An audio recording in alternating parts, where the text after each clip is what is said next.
ஆண்டவராக இயேசுவின் நாமத்தினாலே உங்கள் யாவரையும் அன்போடு கூட வாழ்த்தி வரவேற்கிறேன். தெய்வத்தை குறித்ததான ஒரு அறிவு, விசேஷமாய் அவர் நம்முடைய தேவைகளை அவர் எப்படி சந்திக்கிறார், என் வாழ்க்கையினுடைய அன்றாட காரியங்கள், என் தேவைகளை குறித்து நான் பயந்து கலங்கி தவிச்சுக்கிட்டு இருக்கும்போது ஒரு தெய்வம் எப்படி எனக்கு அதில் உதவி செய்கிறவராக இருக்கிறார். அநேக நேரங்களில் தேவைகள் பெருசாக இருக்கும்போது நம்மளை அறியாமலே கண்ணில் கண்ணீர் வந்துடுது, பயம் வந்துடுது. எப்படி என் பிள்ளைகளை கரை சேர்க்கிறது, எப்படி நான் ஃபீஸை கட்டுறது, எப்படி இத்தனை மாதம் வாடகை கொடுக்கறது, எப்படி பில்லாம் பே பண்ணுறது. நம்மளை அறியாமலே பார்த்தீங்கன்னா சில தேவைகள் அல்லது பிள்ளைகளை நமக்கு நடத்த தெரியாது. பிள்ளைகளுக்கு நமக்கு புத்தி சொல்ல, ஆலோசனை சொல்ல, இந்த நேரத்தில் இந்த பிள்ளை இப்படி இருக்குதே, ஐயோ நான் என்ன செய்வேன், கலங்கிடுறோம் சில நேரங்களில்.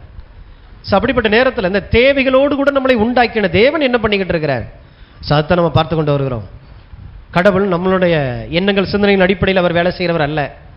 அதை வேதம் சொல்லுது, உங்களை குறித்து நான் வைத்திருக்கிற நினைவுகளை நான் அறிந்திருக்கிறேன், அவைகள் பூமிக்கு வானம் எவ்வளவு உயரமாய் இருக்கிறதோ அவ்வளவாய் உயர்ந்த நினைவுகளை உனக்காக நான் வச்சிருக்கிறேன். அந்த நினைவுகளை நீ அறிஞ்சுக்கிட்டியா? அதை அறிந்து கொள்ளலை அப்படின்னா அறிந்து கொள்ளும்படி தான் நான் உனக்கு இதை எழுதி கையில் தந்திருக்கிறேன். இரவும் பகலும் இதிலே பிரியமாய் இருக்கிற மனுஷன் பாக்கியவான். ஏன்? தன் தேவை எங்கேருந்து எப்படி சந்திக்கப்படுது கண்டுபிடிச்சிடறான். இரவும் பகலும் இதிலே கவனமாயிரு, நல்ல வெற்றியை பெறுவாய். இயேசுவுக்கு சொன்னார், எப்படி என் வாழ்க்கையில் அற்புதங்கள் எப்படி நடக்கணும், தெய்வ வல்லமை எப்படி என் வாழ்க்கையில் கொண்டு வரணும், என் வாழ்க்கையினுடைய தேவைகளை எல்லாவற்றையும் சந்திக்கிற நிலை எப்போ வரும் கண்டுபிடிக்கிறதுக்கு தேவன் மிக சுலபமான ஒரு வழியை வச்சிருக்கார். அதான் வேதத்தினுடைய வழி. ஸோ அதனால வேதத்திலேருந்து பார்த்து கொண்டு வருகிறோம். உலக பிரகாரமாக இந்த பூமியில் நன்றாக இருப்பது எப்படிங்கிறதுக்கு 1000 காரணங்கள் சொல்கிறான். ஏன்னா நாம் எல்லாவற்றை பார்க்கல மேலானவர், மூட நம்பிக்கை நமக்குரியதில்லை. ஆகிய செல்வம் பெறுகிறதுக்கு வெள்ளிக்கிழமை செவ்வாய்க்கிழமை ஆச்சுன்னா எண்ணெயை சாயங்காலம் ஆனால் கொடுக்கக்கூடாது, கடன் வாங்கினா கூட திருப்பி செலுத்தக்கூடாது, உப்பு கொடுக்கக்கூடாது. எல்லாம் மூட நம்பிக்கையிலிருந்து தேவன் நம்மளை விடுதலையாக்கி உப்பை பார்க்கணும், இந்த பூமியில் இருக்கக்கூடிய வெள்ளிக்கிழமையை பார்க்கணும், செவ்வாய்க்கிழமையை பார்க்கணும். நாம் பெரியவர்களாக இருக்கிறோம். ஆமே, நம்மளை உண்டாக்கிட்டு ஆண்டவர் சொல்கிறாரு, சூரியனின் சந்திரனை நீ ஆண்டுகொள், நாட்களின் நேரங்களை உனக்காக வச்சிருக்கிறேன். டயத்துக்கு தூங்கி டயத்துக்கு எந்திரிச்சு டயத்துக்கு வேலையை பார்க்கணும். தெய்வம் யாருங்கிற அறிவில் தான் நம்ம வளரணுமே ஒழிய இங்கே போனால் அது நடந்துடும், அங்கே அதை பண்ணால் சரியாயிரும், இங்கே போனால் தரித்திரம் தொலைஞ்சுன்னு சொல்லி மூட நம்பிக்கைக்குள்ளே நம்மளை கொண்டு போயிடக்கூடாது. அப்போ தேவன் நம்முடைய தேவைகளை அவர் எப்படி சந்திக்கிறவராக இருக்கிறார். ஒவ்வொரு நாளும் என் வாழ்க்கையினுடைய எல்லா தேவைகளை குறித்தும் அவர் அக்கறை உள்ளவராக இருக்கிறார். இன்னும் சொல்லப்போனால் அவர் வச்சிருக்கிற அக்கறை அளவுக்கு கூட உங்களுக்கு உங்கள் மேலே அக்கறை கிடையாது, தெரியுமா? உங்கள் தேவைகள் என்னதென்று பரமபிதா அறிந்திருக்கிறார். அவர் அளவு கூட நீங்கள் அறிஞ்சிருக்கல. இயேசுவுடைய ரத்தம் தேவைன்னு சொல்லி என்னைக்காவது நீங்கள் அறிஞ்சு கேட்டீங்களா? யாராவது உங்கள் தாய் தோப்பனாவது உங்களுக்காக உங்கள் பாவத்தை மன்னிப்பதற்காக இயேசுவை சிலுவையில் வந்து எங்களுக்காக மரித்து எங்கள் பாவங்களை எல்லாவற்றையும் மீட்டுக் கொள்ளுங்கன்னு சொல்லி யாராவது நம்ம கூப்பிட்டோமா? நம்ம தேவை இதுதான் நமக்கே தெரியாமல் இருந்த நேரத்தில் இயேசு நம்முடைய தேவைகளை சந்திக்கிறார். இன்னும் சொல்லப்போனால் நமக்கு இது தேவைன்னு சொல்லி நான் அறியலை, ஆனால் அவர் அறிந்து என்னை பார்க்கலும் என்னை அதிகமாய் நேசித்து எனக்காக இது எல்லாவற்றையும் செய்திருக்கிறார். அப்போ இவ்வளவும் செஞ்சு என் வாழ்க்கையில் ஏன் மாற்றம் வரல? கேள்வி வருது இல்லையா? இவ்வளவும் ஆண்டவர் செஞ்சிருக்கிறார், ஏன் என் வாழ்க்கையில் என் தேவைகள் இன்னும் சந்திக்கப்படலை? நான் அழுகிறேன், நான் கெஞ்சுறேன், நான் மன்றாடுறேன், உபவாசம் போடுறேன், நெடுமுடங்காலையே நின்று ராத்திரி ஃபுல்லாக என் கையை வைத்தி தான் நிற்கிறேன், என்னென்ன சொன்னாங்களோ எல்லாத்தையும் செஞ்சுட்டேன், ஆனால் என் தேவை இன்னும் சந்திக்கப்படலை, திருப்தி அடையாத ஒரு நிலை. அதனால தான் ஆண்டவருடைய வார்த்தை அறியும் பொழுது உங்களுடைய கிரியைகளை வச்சு ஆண்டவர் உங்கள் தேவைகளை சந்திக்கிறது இல்லை. அவர் சில பிரமாணங்களை வச்சிருக்கிறார். இந்த பூமியில் நீங்கள் நல்லா வாழணும்னா தேவன் இந்த பூமியில் அநேக பிரமாணங்களை வச்சிருக்கிறார். விதைப்பு அறுப்புன்னு வச்சுட்டார், புவி ஈர்ப்பு விசைங்கிறத வச்சிருக்கிறார், உந்து விசைங்கிறத வச்சிருக்கிறார். அதை செயல்படுத்தி அதில் நான் பயணிக்கும் போது பாதுகாப்பாகவும் சந்தோஷமாக அந்த வாழ்க்கையை நான் அனுபவிக்கிறவனாக நான் மாறுறேன். அதே போல் ஆவிக்குரிய பிரமாணங்களை தேவன் வச்சிருக்கிறார். அதான் நிறைய பார்த்துட்டு வந்தோம். விதைப்பு அறுப்பு, மனிதனுடைய அந்த விருப்பங்கள், ஸோ இதெல்லாம் ஒரு பிரமாணமாக இருந்து வேலை செய்ய நான் என்ன நினைக்கிறேனோ அதுதான் என் வாழ்க்கையாய் மாறும். தேவ ராஜ்யத்தை குறித்து பார்த்து வரோம். ஸோ இப்போ தேவனே என்னுடைய ஆதாரமாக இருக்கிறார். என் வாழ்க்கையினுடைய எந்த சூழ்நிலையிலும் எப்படிப்பட்ட சூழ்நிலையிலும் கர்த்தர் ஒருவரே என்னுடைய ஆதாரமாக இருக்கிறார். எல்லாரும் சொல்லுவோம், கர்த்தரே என்னுடைய ஆதாரமாக இருக்கிறார். அநேக வழிகள் இருக்குது. வேலைக்கு போகிறீங்க, சம்பாதிக்கிறீங்க, எஜமான்கள் இருக்கிறாங்க, தொழில் இருக்குது, உங்களுக்குன்னு சில திறமைகள் இருக்குது. இதெல்லாம் அந்த ஆதாரத்திலிருந்து வருகிற அந்த நன்மையை உங்கள் வீட்டுக்குள்ளே கொண்டு வர்றதுக்கு, உங்கள் கையில் கொண்டு வரதுக்கான வழிகள், அநேக வழிகள் அடைக்கப்படலாம், 1000 வழிகள் அடைக்கப்படலாம். கர்த்தர் அநேக வழிகளை திறக்க அவர் வல்லவராக இருக்கிறார். என் ஆதாரம் ஒரு பொழுதும் குறைஞ்சு போறதில்ல. அதனாலதான் அவர் ஏராளமானவர், அவர் தாராளமானவர், போதுமானதற்கும் மிகவும் அதிகமான தேவனாக இருக்கிறார். அவரிடத்திலிருந்து எந்த நன்மையும் குறைஞ்சு போறதில்லை. நல்ல வேலை, அவரைத்தான் நம்ம ஆதாரமா வச்சிருக்கிறோம். என் வாழ்க்கை எப்படி நல்லா இருக்க போகுது? கர்த்தர் என் ஆதாரமா இருக்கிறேன்னா நல்லா இருப்பேன். எப்படி நீங்க ஜெயிக்க போறீங்க? எப்படி கடன் அடைச்சு மேல வரப்போறீங்க? கர்த்தர் என் ஆதாரமாய் இருக்கிறார். எல்லாவனும் செத்துக்கிட்டு இருக்கலாம், நான் பிழைத்திருப்பேன். கர்த்தர் என்னுடைய ஆதாரமா இருக்கிறதுனால. ஆகியனால நமக்கு அநேக கேள்விகள் உள்ள வரும். சுத்தி வாழ்ற ஜனங்கள், இன்னும் சொல்ல போனா இன்னைக்கு யூடியூப்பை திறந்தாலே அநேக நல்லதா பேசுற மாதிரியே இருக்குது. வார்த்தையை தான் பேசுவாங்க. பேசிட்டே இருந்தாலே நம்மளுடைய காரியங்களை பார்க்கும்போது சந்தேகப்படுற மாதிரியே இருக்கும். கடவுளே சந்தேகப்பட வச்சான்ல ஏதேன் தோட்டத்தில். தேவனுடைய வார்த்தைக்கு விரோதமாய், சத்தியத்துக்கு விரோதமாய் அநேக இந்த பண விஷயங்களை குறித்து சந்தேகத்தையும், நிறைய வந்த கெட்டு போயிடுவேன், நிறைய வந்த பின்வாங்கி போயிடுவேன், பணம் வந்துச்சுன்னா அது உன்னைய விடாது, தேவனுக்கு பிரியமா உன்னை வாழ விடாது, பணத்தோடு கூட இருந்தீனாக்க நீ பரலவும் போக முடியாது. அநேக தப்பான இந்த சத்தங்களுக்கு எதிராக பரிசுத்த ஆவியானவர் நம்மை நன்றாய் நடத்தி கொண்டிருக்கிறார். ஆகினால தான் தேவனுடைய உபதேசம், இந்த தேவனுடைய அறிவு நமக்கு ரொம்ப ரொம்ப அவசியம். என் தேவைகள் எப்படி சந்திக்கப்படுகிறது? அவர் யெகோவா ஈரே, முன்கூட்டி எல்லாவற்றையும் ஆயத்தப்படுத்தி இருக்கிறார். ஆனால் அது எப்போ எனக்கு கிடைக்குது? நான் தேவனோடு கூட தேவ சித்தத்தில் தேவ ராஜ்யத்தை தேடும்போது, அவர் சொன்ன அந்த பிரமாணங்களை நான் ஃபாலோ பண்ணும்போது, என் வாழ்க்கையில் இது வெறுமனே எதுவும் காசுக்காக பேசலை, தேவனோடு கூட உங்களுக்கு இருக்கிற உறவின் மூலமாய் வருகிற எல்லாமே, அது அன்பாக இருக்கட்டும், உங்களுக்கு கிடைக்க வேண்டிய எல்லா விதமான மரியாதை கனமாக இருக்கட்டும், உங்கள் தேவைகள் என்னவா இருந்தாலும் சமாதானம், நிம்மதி, ஆரோக்கியம், சுகம் எல்லாமே இந்த பிரமாணத்துக்குள்ள தான் வேலை செய்யுது. ஆகியனால தான் இந்த பிரமாணத்தை அறிந்து கொள்வது ரொம்ப ரொம்ப அவசியம். உலகத்தின் பார்வைக்கு தப்பா தெரியலாம், ஆனால் தேவன் தன்னுடைய பிரமாணத்தை எழுதி வச்சு அதில் யார் ஃபாலோ பண்றான்னு பார்க்கிறார். அதனால தான் ஏசாவை நான் வெறுத்தேன். ஏசா யாக்கோபை விட நல்லவன் தெரியுமா? ஏசா யாக்கோபை விட ரொம்ப ரொம்ப நல்லவன் உலகத்தின் பார்வையில். ஆனால் வேதம் சொல்லுகிறது ஏசாவை நான் வெறுக்கிறேன், யாக்கோபை நான் சிநேகித்தேன். சில விஷயங்கள் நமக்கு முரண்பாடாக தெரியுது, ஆனால் உள்ள இறங்கி போய் பார்த்தா தான் தேவனுடைய பிரமாணங்களுக்கு எவன் முக்கியத்துவம் கொடுக்குறானோ அவனை கர்த்தர் பிரியமாய் பார்க்கிறார். அதனால விசுவாசம் இல்லாமல் தேவனுக்கு பிரியமாய் இருப்பது கூடாத காரியம். அதை செய்கிறேன், இதை செய்கிறேன், இதை பண்ணுறேன், இவள் நேரம் அழுகிறேன், அதனால கடவுள் பிரியப்பட்டுருவார்? வாய்ப்பே இல்லை. விசுவாசம் இருக்குதா? அப்போ ஏசா நல்லவனாக இருக்கலாம், ஆனால் தேவனுடைய காரியங்களில் அசட்டை உள்ளவனாக, கடவுளுடைய காரியங்களை அவமானப்படுத்தினவனாய், இந்த சேஷ்ட புத்திர பாகம் எனக்கு என்னத்துக்கு சொன்னான் பாருங்க. கடவுள் ஒரு பிரமாணத்தை வச்சு போயிட்டு இருக்கும்போது நான் எதுக்கு மூத்த குடும்பம்? தேவையில்லை, மூத்த பிள்ளைய நம்ம பிறகு அவசியமே இல்லை, நான் கடைசி பிள்ளையா கூட இருந்துக்கிறேன், எனக்கு இந்த பொறுப்பை சுமத்தாதீங்க. சேஷ்ட புத்திர பாகம் எனக்கு என்னத்துக்கு? யாக்கோபு அது மேலே குறியா இருந்திருக்கிறான் பாருங்க. பிறக்கும் போதே காலை பிடிச்சிட்டே வந்திருக்கிறான். அவனை முந்தி விட்டுறக்கூடாது, நம்ம தான் முந்தி போகணும். என்னென்ன கள்ளத்தனம் பண்ணியாவது நம்ம எடுத்துலான்னு சொல்லிலாம் பார்த்தான். ஆனால் அவனுடைய நோக்கம் கர்த்தருடைய ஆசீர்வாதத்துக்கு நாம் சொந்தக்காரனாய் மாறியே ஆகணும்.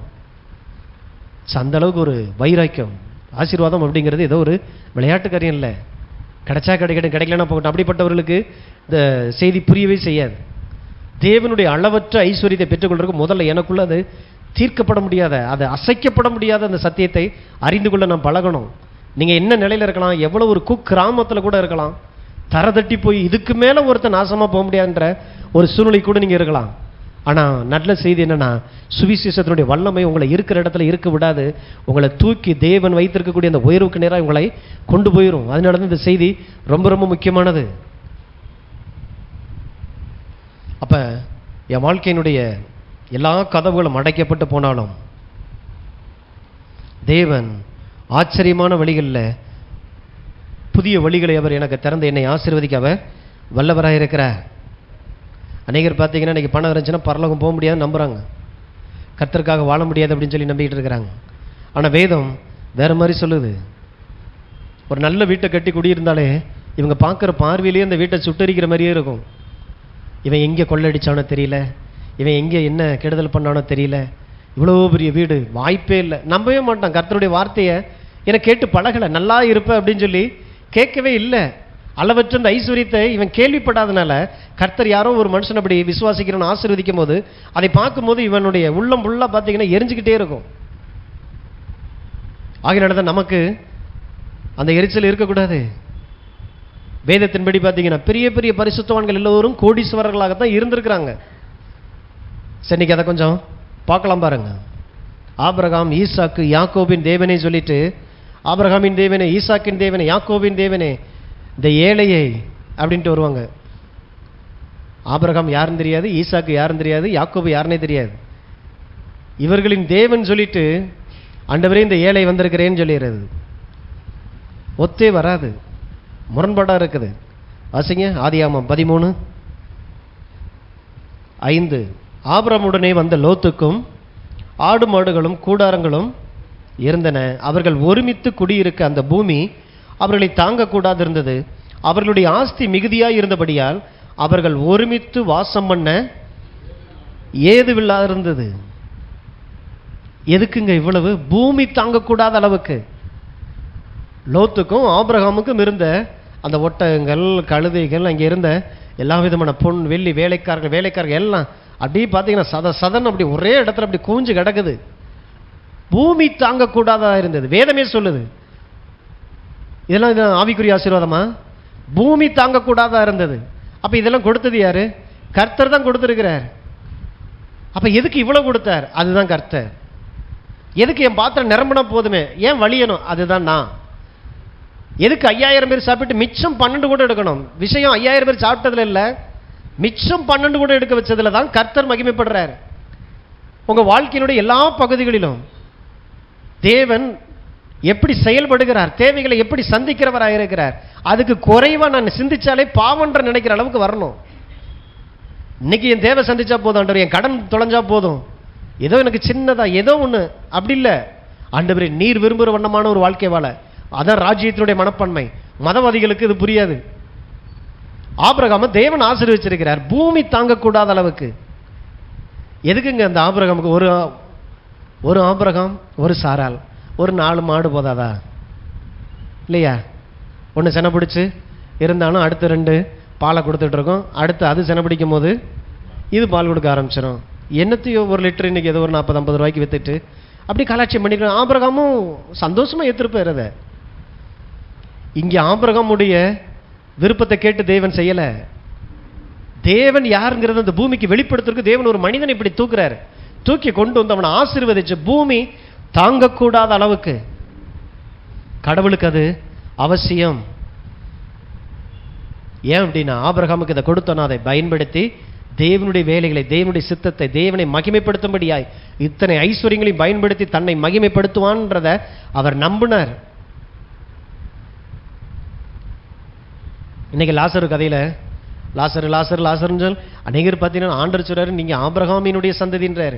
இன்னைக்கு நிறைய பேர் பார்த்தீங்கன்னா லாசருக்கு பிறந்த ஆட்கள் போலவே இருக்கிறாங்க.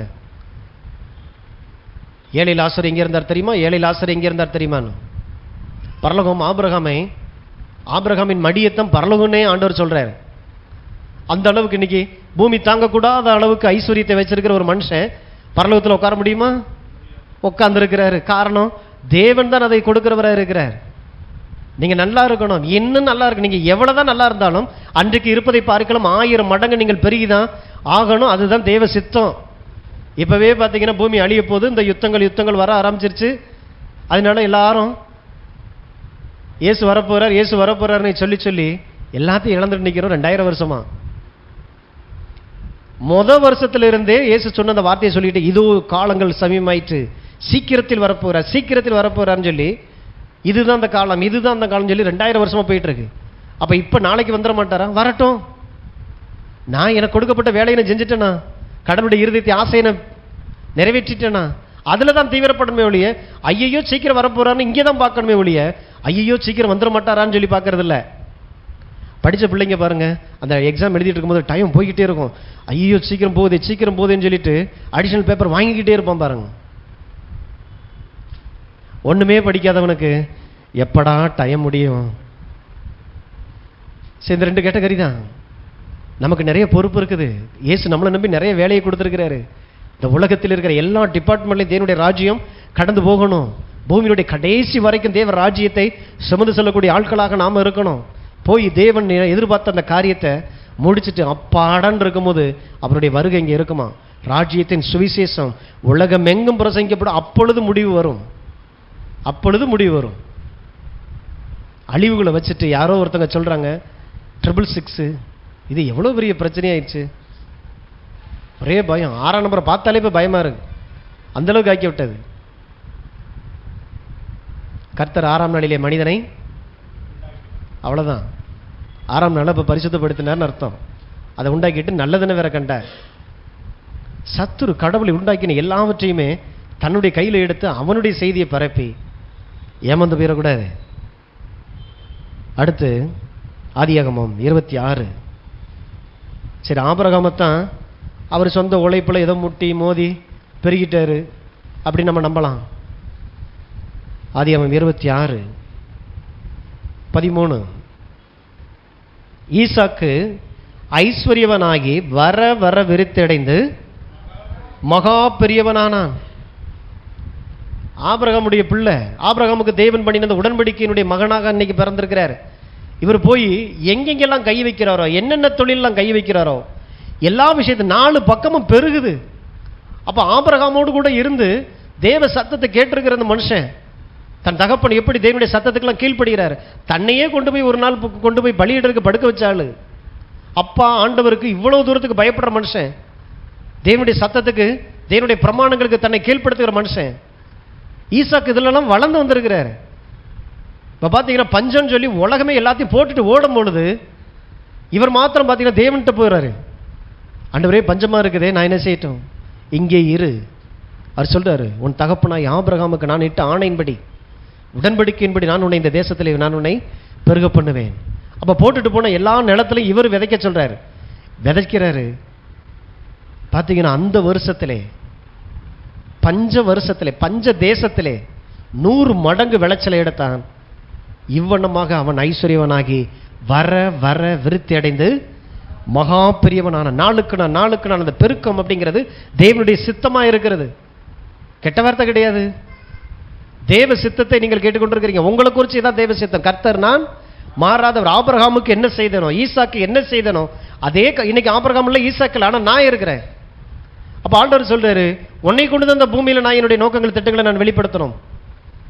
வேதத்தில் இருக்கக்கூடிய எல்லா பரிசுத்தவான்களும் கோடீஸ்வரங்களா இருந்திருக்கிறாங்க. ஆனால் நம்ம அதை அப்படி பார்க்க நம்ம தப்பிட்டோம். ஆபிரகாம் தியாகம் பண்ணார், ஆபிரகாம் சும்மாவா ஆசீர்வதிச்சார், ஆபிரகாம் அப்படி இருந்தார் இப்படி இருந்தார்னு சொல்லி ஆபிரகாம் தூங்கி எந்திரிச்சதுலேருந்து அவர் பார்த்த எல்லா வேலையிலிருந்து எல்லாத்தையும் ஷெட்யூல் போட்டுறது. நீங்களும் அப்படி இல்லாவிட்டால் கர்த்தர் உங்களை அப்படி பண்ணுவார் இப்படி பண்ணுவார். ஆபிரகாமை ஆசீர்வதித்த தேவன் தெரியணும், ஆபிரகாம் தெரியக்கூடாது. ஈசாக்கு வர வர விரைத்தடைந்து மகா பெரியவனானான். அதாவது பஞ்ச காலத்தில் கூட இவனால் ஏழையாகவே முடியல. பாலி அங்கிச்சோன்னு சொல்லி ஒரு தெய்வ மனுஷன் இருந்தார். அவர் சொல்றாரு, தெய்வ ஆலயத்தை கட்டுறதுக்காக ஒரு நெருக்கடியான சூழ்நிலை வரும்போது எனக்குன்னு இருந்த ஒரு சின்ன வீட்டை நான் விற்று அந்த ஆலயத்துக்கு போட்டேன். அப்போ எல்லாரும் சொன்னாங்க, அவ்வளோதான், இனிமேல் இந்த காலத்தில் எப்படி வீடெல்லாம் வாங்க முடியும், முடிஞ்சு உன் வாழ்க்கையை, இனிமேல் நீ நினச்சாலும் வீடு வாங்க முடியாது, முட்டாள்தனம் பண்ணிட்ட அப்படின்ற மாதிரி பேசிக்கிட்டு இருக்கும்போது சபையினுடைய கட்டுமானங்கள் வேலைகள்லாம் நடந்துட்டு இருக்குது. இங்கே பார்த்தீங்கன்னா ஆண்டவர் ஏற்கனவே வித்த வீட்டை காட்டிலும் பெரிய வீட்டை ஆண்டவர் இவர் கொடுக்குறாரு. சரி, பெரிய வீடு வந்துருச்சு, இப்போ சபை இன்னும் ரொம்ப பெருசு. ஏன்னா அவர் உலகத்திலே பெரிய சபை வச்சிருக்கிறார். சபையினுடைய தேவை இன்னும் பெருசாக இருக்கும்போது அந்த பெரிய வீட்டை வித்துருவோம் அப்படின்னு சொல்லிட்டு பெரிய வீட்டை வித்து அந்த சபையினுடைய தேவையை சந்திச்சா அதை விட பெருசா. அப்போ அவர் சொல்றாரு தன்னுடைய சுயசரீதியில், நான் ஏழையாகணும் நானே நினைச்சா கூட என்னால ஏழையாக முடியலேன்றாரு. எவ்வளவு பெரிய கண்டுபிடிப்பு தெரியுமா? நானே இப்ப ஏழையாக நினைச்சு என்கிட்ட இருக்கிற எல்லாத்தையும் வித்து கொடுத்தா கூட என் மேல இருக்கிற அந்த உடன்படிக்கை, என் தேவனுடைய கரம் என்னை ஏழையாகவே விட மாட்டேங்குது. எவ்வளவு ஒரு ஆசீர்வதிக்கப்பட்ட ஒரு வாழ்க்கை தெரியுமா? ஆனா இன்னைக்கு ஒரு 100 ரூபா காசுக்கு முக்கிக்கிட்டு இருக்கிறோம். காரணம் என்ன? கர்த்தர் தெரியல, வார்த்தை தெரியல, பிரமாணம் தெரியல, இந்த தேவனுடைய அன்பு தெரியல, தரித்திரத்துக்கு அவர் கொடுத்திருக்கிற கிரையும் என்னது? ஆகையினால்தான் உங்களை எந்த மனிதனும் ஏழை ஆக்கவும் முடியாது, ஐஸ்வர்யவனாக்கவும் முடியாது. காரணம், கர்த்தர் ஒருத்தர் தான் உங்களுடைய ஆதாரமாயிருக்கிறார். ஆமே. நீங்க நினைச்சாலும் எந்த மனுஷனும் இல்லைங்க, என்கிட்ட இருந்து வாங்கின காசை திருப்பி தரல, பல லட்சங்களை இவன் திருடிட்டு போயிட்டான், எனக்கு துரோகம் பண்ணிட்டான், இல்லைங்க இவரை நான் நம்பிக்கிட்டே இவர் காலை பிடிச்சிக்கிட்டே இருந்தா நான் பணக்காரனாயிரலாம், ரெண்டுமே நடக்காது. என தேவன் உங்களை விலை கொடுத்து வாங்கியிருக்கிறார். இயேசுடைய ரத்தத்தினால நீங்கள் விலை கொடுத்து வாங்கப்பட்டவர்கள். உங்களுடைய ஆதாரம் இயேசுவா இருக்கிறபடினால இந்த உலகத்தினுடைய சக்திகள், எந்த பிசாசோ, எந்த கடனோ, எந்த தரித்திரமோ உங்களை நினைச்சாலும் ஏழையாக்கவும் முடியாது, உங்களை பணக்காரனாக்கவும் முடியாது. உங்களை ஐஸ்வர்யவனாக ஆக்குகிறவர் கர்த்தராக இருக்கிறார். ஆகையினாலதான் நீதிமொழி 10 போட்டிருக்கு, கர்த்தரின் ஆசீர்வாதமே ஐஸ்வர்யத்தை தரும், அதோடு கூட வேதனையை கூட்டார், வேதனையை கூட்டார். பிள்ளைங்களை சரியான பாதையில் நடத்த பழகணும். ஆபிரகாம் போல ஈசாக்கு நடத்த சொல்லிக்கிட்டே வளர்ந்துருப்பார் இல்லை? அதனால தான் ஈசாக்கே அந்த தரித்திர மனநிலை வரவே மாட்டேங்குது. அது குற்றம், அது பாவம்னே வர மாட்டேங்குது. ஐஸ்வர்யனாகி வர வர வர வர இப்போ சேர்த்துக்கிட்டே இருக்கிறான். ஏன்? இதுதான் தேவ சித்தம், இதுதான் தேவனுடைய திட்டம். என்கிட்ட இருக்கும்போது தெய்வ ராஜ்யத்துக்கு அது பயன்படுகிறதா மாறுது. என்கிட்ட இருக்கிறதுனால தேவனுடைய நாமம் மகிமைப்படுது. குற்ற உணர்வு இல்லாமல் அதெல்லாம் சேர்த்து வச்சிருக்கிறார். அப்போ ஆபிரகாம் தன் பிள்ளைகளுக்கு சொல்லியிருக்கிறார். அதனால தான் வீட்டில் பிள்ளைகள்கிட்ட பார்க்கும்போது அப்பாவுக்கு 10,000 ரூபா தான் சம்பளம், அந்த 10,000 ரூபாயில் வாழ பழகிக்கிறணும். நம்மளாம் ஏழைங்கன்னு சொல்லியே பிள்ளைகளை வளர்க்கக்கூடாது. விசுவாசிக்க பழகணும், விசுவாசிக்க பழகணும். பிள்ளைகளுடைய செவிகள் தரித்திரத்தை கேட்கவே கூடாது. தீர்க்கமா இல்லைன்றதை முதல்ல வீட்டில் சொல்லக்கூடாது. கடவுளை நம்புவோம். ஒருவேளை இன்னைக்கு இல்லையா, ஜெயிப்பையா, நம்ம விசுவாசிப்போம். ஆண்டவர் நம்மளுடைய தேவைகள் எல்லாவற்றையும் சந்திப்பார். உன் ஃபீஸை கட்டலாம், உன் தேவை ஆண்டவர் சந்திப்பார். என்கிட்ட கேட்கறதுக்கு முன்னால முதல்ல போய் ஜெபம் பண்ணி பழகு, ஆண்டவர் இடத்துல கேட்டு வா. அவர் தான் நம்முடைய தேவைகளை சந்திக்கிறவர். அப்பா கையில் தர்றதே அந்த தேவன் தான். பிள்ளைகளை சின்ன வயசுலேருந்து இப்படி கேட்க வச்சு பழக்கிறணும். தரித்திரம் தெய்வ சித்தமே அல்ல. அடுத்த ஆதியாகமம் 30:43. யாக்கோபு என்னும் அந்த புருஷன் மிகவும் விருத்தி அடைந்து திரளான ஆடுகளும் வேலைக்காரிகளும் வேலைக்காரரும் ஒட்டகங்களும் கழுதைகளும் உடையவனானான். கழுதை அப்படின்னா கழுதை தானே, அப்படி நினைக்கக்கூடாது. இன்றைக்கி இருக்கக்கூடிய பெரிய பெரிய கார்லாம் இருக்குல்ல, அந்த மாதிரி ஒரு ஆளுக்கு பார்த்தீங்கன்னா அநேக கார்கள் இருந்தது. அதை அப்படி யோசிக்கணும். கழுதைன்ன உடனே வேற மாதிரி நினச்சிடக்கூடாது. அன்னைக்கு அது டிரான்ஸ்போர்ட்டுக்காக பயன்படுத்தப்பட்டது. அப்போ ஒரு மனுஷங்க வீட்டுக்குள்ளே அத்தனை கார் வந்து நின்னா எப்படி இருக்கும்? யாக்கோபு போன வாரத்தில் பார்த்தோம் இல்லையா, அவருடைய வாழ்க்கையெல்லாம் வாழ்நாள் முழுசு அந்த பணத்தை எப்படி அதை ஏமாற்றி மற்றவனை எத்தி பிழைச்சி மற்றவனை சுரண்டி இப்படி தான் இதில் குறியாக இருந்த பணம் சம்பாதிக்கிறதுல. ஆனால் ஒரு நாள் ஒன்றும் இல்லாமல் போனது. வெறும் ஒரு கோலை வச்சுட்டு ஒரு தலையில் ஒரு கல்லை வச்சுட்டு படுத்துருக்கிறான். தேவன் அவனை சந்தித்தார். அப்போ ஒரு பொருத்தனை பண்ணுறான் பாருங்க. கர்த்தாவே, நீர் சொன்ன அந்த வாக்கின்படி என் வாழ்க்கை இருக்குமானால், என்னை இந்த தேசத்துக்கு திரும்பி வர பண்ணுவீர், ஆனால் என் என்னுடைய எல்லாவற்றிலும் தசமபாகம் செலுத்துகிறேன். அதாவது என்ன அர்த்தம்? இந்த உயர்வுக்கு நீர் ஒருத்தர் தான் காரணர் அப்படிங்கிறத நான் அங்கீகரிக்கிறேன் ஆண்டவரேன்னு சொல்லி அந்த இடத்திலேயே தன்னை மாற்றிக்கொண்டான் பாருங்க. தேவனுடைய சந்திப்பு. அதனால தான் இந்த உலகத்தில் பணக்காரர்கள் ஆவது எப்படி? 1 2 ஆக்குறது, 2 4 ஆக்குறது அது இல்லை. கர்த்தரின் ஆசீர்வாதம் ஐஸ்வர்யத்தை தரும், அதோடு கூடாது வேதனையை கூட்டாது. அப்ப இந்த மனுஷன் யாக்கோபு தேவன் அவ்வளவாய் ஆசீர்வதிச்சிருக்கிறார். ஏமாற்றி ஏமாற்றி இந்த பூமியில சொத்தை சேர்த்து வச்சவனுக்கு அதை பார்த்தீங்கன்னா சரியான நோக்கங்களுக்கு அதை பயன்படுத்தவே மனசு வராது. பிள்ளைகளுக்கு கூட செலவு செய்ய மாட்டான். தனக்கு ஒரு தேவை அப்படின்னாலே செலவு செய்ய அதுலேருந்து காசை எடுக்கிறதுக்கு அவ்வளோ கஷ்டமாக இருக்கும். ஏன்? வேதனையாக மாறிடுறது இருக்கும். ஆனால் தனக்காக செலவு பண்ணுறது கூட அதில் மனசு வராது. வேதனையுள்ள ஐஸ்வர்யம் அது இருந்தால் தான் இவன் சந்தோஷமாக இருப்பான். அது கொஞ்சம் குறைஞ்சிச்சுன்னா இங்கே ஆளுக்கு பார்த்தீங்கன்னாக்க உடம்பே குறைஞ்சிரும். வேதனையுள்ள ஐஸ்வர்யம். ஆனால் வேதம் அதை பற்றி சொல்லலை. கர்த்தர் தருவார். என் பர்ஸை எம்டி ஆனாலும் இல்லை, இந்த தேவையை நான் இந்த தேவைக்காக செலவு பண்ணிட்டேன் அப்படின்னா என் பர்ஸ் எம்டி ஆயிரும். கட்டாயம் செலவு பண்ணுறேன். காரணம், இந்த பர்ஸை நிரப்புகிறவர் என் தேவனாக இருக்கிறார். அவருக்கு 1000 வழிகள் இருக்குது. எத்தனையோ நல்ல நல்ல வாய்ப்புகள்லாம். காரணம், பணம் குறைஞ்சிரும் சொல்லியே. நம்ம வேற, தேவன் என்னுடைய ஆதாரமாக இருக்கிறார். ஸோ யாக்கோபை ஆசீர்வதித்த தேவன் ஆபிரகாம், ஈசாக்கு, யாக்கோபு அவருடைய கடைசி காலங்கள்லாம் இப்படி தான் இருந்திருக்கு பாருங்க. அடுத்து பார்த்தீங்கன்னா யோசேப்பு, ஆதியாகமம் 41:40. நீ என் அரண்மனைக்கு அதிகாரியாக இருப்பாய், உன் வாக்கின்படியே என் ஜனங்கள் எல்லோரும் அடங்கி நடக்க கடவர்கள், சிங்காசனத்தில் மாத்திரம் உன்னிலும் நான் பெரியவனாய் இருப்பேன் என்றான். பின்னும் பார்வோன் யோசேப்பை நோக்கி, பார், எகிப்து தேசம் முழுமைக்கும் உன்னை அதிகாரியாக்கினேன் என்று சொல்லி பார்வோன் தன் கையில் போட்டிருந்த தன் முத்திரை மோதிரத்தை கழற்றி அதை யோசேப்பின் கையிலே போட்டு மெல்லிய வஸ்திரங்களை அவனுக்கு உடுத்தி பொன் சரப்பணியை அவன் கழுத்திலே தரித்து தன்னுடைய 2ஆம் ரதத்தின் மேல் அவனை ஏற்றி தெண்டனிட்டு பணியுங்கள் என்று அவனுக்கு முன்பாக கூறுவித்து எகிப்து தேசம் முழுமைக்கும் அவனை அதிகாரியாக்கினான். 55. எகிப்து தேசம் எங்கும் பஞ்சம் உண்டான போது ஜனங்கள் உணவுக்காக பார்வோனை நோக்கி ஓலமிட்டார்கள். அதற்கு பார்வோன், நீங்கள் யோசேப்பினிடத்திற்கு போய் அவன் உங்களுக்கு சொல்லுகிறபடி செய்யுங்கள் என்று எகிப்தியர் எல்லாருக்கும் சொன்னான். தேசம் எங்கும் பஞ்சம் உண்டானபடினால் யோசேப்பு களஞ்சியங்களை எல்லாம் திறந்து எகிப்திற்கு விற்றான். பஞ்சம் எகிப்து தேசத்தில் வர வர கொடிதாயிற்று. சகல தேசங்களிலும் பஞ்சம் கொடிதாயிருந்தபடினால் சகல தேசத்தார்களும் யோசேப்பினிடத்தில் தானியம் கொள்ளும்படி எகிப்துக்கு வந்தார்கள். ஆபிரகாம், ஈசாக்கு, யாக்கோபுனா தனித்தனியா ஆசீர்வதிச்ச தேவன் இங்கே பார்த்தீங்கன்னா யோசேப்பை கொண்டு ஒரு தேசத்தையே ஆசீர்வதிக்கிறார். எகிப்துங்கிறது சாதாரணதில்லை. அந்த நாட்களில் பெரிய வல்லரசா இருந்தது. அந்த தேசத்துக்கு பெரிய பிரச்சனை. தேவனுடைய பிள்ளையாகிய யோசேப்பை கொண்டு இன்னப்ப பார்வோனுக்கு சோறு போடுறதே யாரு? யோசேப்பு. பஞ்சம் வந்துச்சுனாக்க பார்வோனுக்கு சேர்த்தம் பஞ்சம் வந்தது. ஆனால் யோசேப்பின் களஞ்சியங்கள் திறந்தது. காரணம் என்ன அப்படின்னா, தேவனால் ஆசீர்வதிக்கப்பட்டவன், தேவனுடைய எல்லா விதமான உடன்படிக்கைக்கு சொந்தக்காரனா இருக்கிறான். ஆபிரகாமு கிட்ட அந்த உடன்படிக்கையினுடைய மேன்மை இன்னைக்கு தலைமுறையா வந்துகிட்டு இருக்குது. அப்ப யோசேப்பு ஒண்ணுமில்லாத ஏதோ ஒரு பெந்தகோஸ்தக்காரர் போல உள்ள உட்கார்ந்துட்டு இருந்துட்டு கொட்டடிச்சுட்டே உட்கார்ந்துருப்பார். ஆனால் எந்த களஞ்சியத்தை அவர் திறப்பாரு? பட்டினிலேயே கிடந்து சாக வேண்டியதா. இவருக்கும் பிரயோஜனம் இல்லை, இவரால் கர்த்தருடைய ராஜ்யத்துக்கும் பிரயோஜனம் இல்லை. அதனால தான் ரொம்ப தீர்க்கமாக வேதத்தை, எனக்குள்ள தப்பான சில காரியங்கள் இருக்கலாம், நம்மளை சுற்றி உள்ள ஜனங்கள், நம்மளுடைய கலாச்சாரம், நம்மளுக்குள்ள சில காரியங்கள் அரண் போல இருக்கணும். சத்தியத்தை கேட்கும் போது அப்படி ஒரு மாதிரி எதிர்க்கிற மாதிரி தான் இருக்கும், அதிர்ச்சியாக இருக்கும். ஓடிடாதீங்க, நில்லுங்க, தொடர்ந்து வாங்க. இது உண்மைதானா? வேதம் அப்படித்தான் போட்டிருக்குதா? தேவன் இப்படித்தான் செயல்படுறாரா? அப்போ பணம் பாவம் இல்லையா? வேதத்திலிருந்து, பரிசுத்த ஆவியானவருடைய வெளிச்சத்திலிருந்து எல்லாவற்றையும் பார்க்க பழகுங்க. என்கிட்ட ஒண்ணுமே இல்லை அப்படின்னா என் குடும்பத்துக்கு நான் எப்படி ஆசீர்வாதமா இருப்பேன்? கடவுள் எனக்கு சொன்ன வேலையை நான் எப்படித்தான் செய்யறது? ஒரு தாழ்ந்து உள்ளவனை போல இருப்பேன். தேவன் தன்னுடைய இன்வெஸ்ட்மெண்டாகத்தான் தேவன் உங்களை இந்த பூமியில வச்சிருக்கிறார்.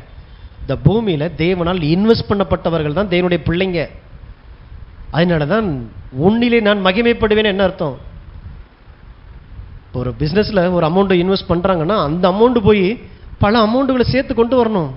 அப்ப அதுல அவர் மகிமைப்படுறாரு. அப்ப இன்னைக்கு நான் தேவனால் இந்த பூமியில நான் இன்வெஸ்ட் பண்ணப்பட்டிருக்கிறேன். அப்ப என்னை இன்வெஸ்ட் பண்றவருக்கு நான் தோத்து போறதோ, நான் நஷ்டம் அடைகிறது என்னுடைய நஷ்டம் இல்லை, என்னுடைய தோல்வி இல்லை. என்னை இன்வெஸ்ட் பண்ணவர் தோத்து போறவரா மாறுறாரு. அதுக்கு சத்துரு கையில எடுத்தது பார்த்தீங்கன்னா உங்களுடைய அறியாமை, தவறான உபதேசங்கள், மனசுல அரணை போல உள்ள ஒட்டி இருக்குது. இருக்கிறதே போதுன்னு வாழ பழகிக்க, இருக்கிற இடம் தெரியாம வாழ்ந்து விட்டு போயிடுவோம். எந்த வம்பு தும்புக்கும் போயிடக்கூடாது, இந்த ரிஸ்க்லாம் எடுத்துடக்கூடாது.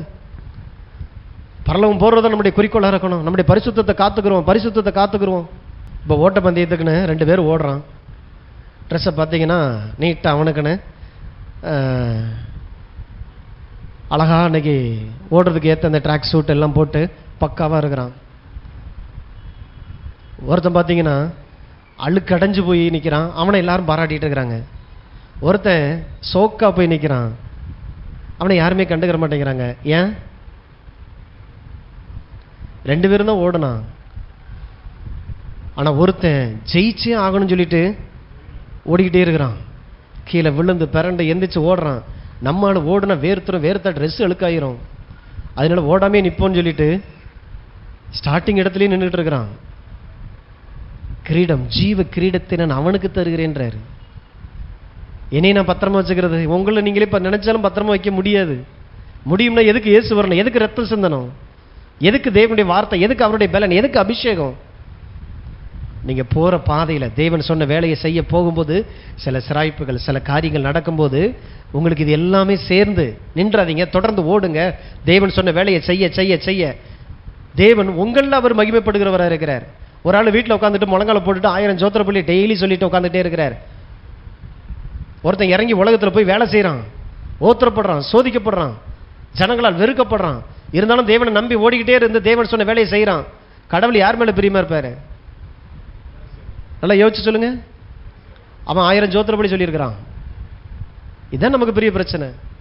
ஏன்னா 1000 ஸ்தோத்திரப்படி சொன்ன உடனே ஆண்டவர் ஆசீர்வச்சிருக்கணும். 5 கொடுத்தா இன்னும் 5 அவன் சம்பாதித்தான். என்னமோ ஒன்று பண்ணுனான். ராஜா இங்கே சந்தோஷப்படுறாரு. அங்கே தான் பெருக்கம் உண்டாகுது. அதனால தான் இருக்கிற இடத்துல இருக்காதீங்க. கடவுள் உங்களுக்கு கொடுத்துருக்கிற கிருபைகள், அந்த வரங்கள், அந்த திறமைகள், அந்த ஆற்றல்கள் எங்கேயோ ஒரு இடத்துல இன்வெஸ்ட் பண்ணப்படட்டும். தேவனுடைய நாமம் முதல்ல மகிமைப்படட்டும். யாத்ராகமம் 36 தொடர்ந்து வேதம் ஃபுல்லாக பார்த்தீங்கன்னா தேவனுடைய பிள்ளைங்க எப்படிலாம் ஆசீர்வதிக்கப்பட்டிருக்கிறாங்க. கர்த்தர் அளவற்ற அந்த ஐஸ்வர்யத்திற்கு அவர் எவ்வளவு தீவிரமாக இறங்கி வேலை செஞ்சிருக்கிறார். 36:4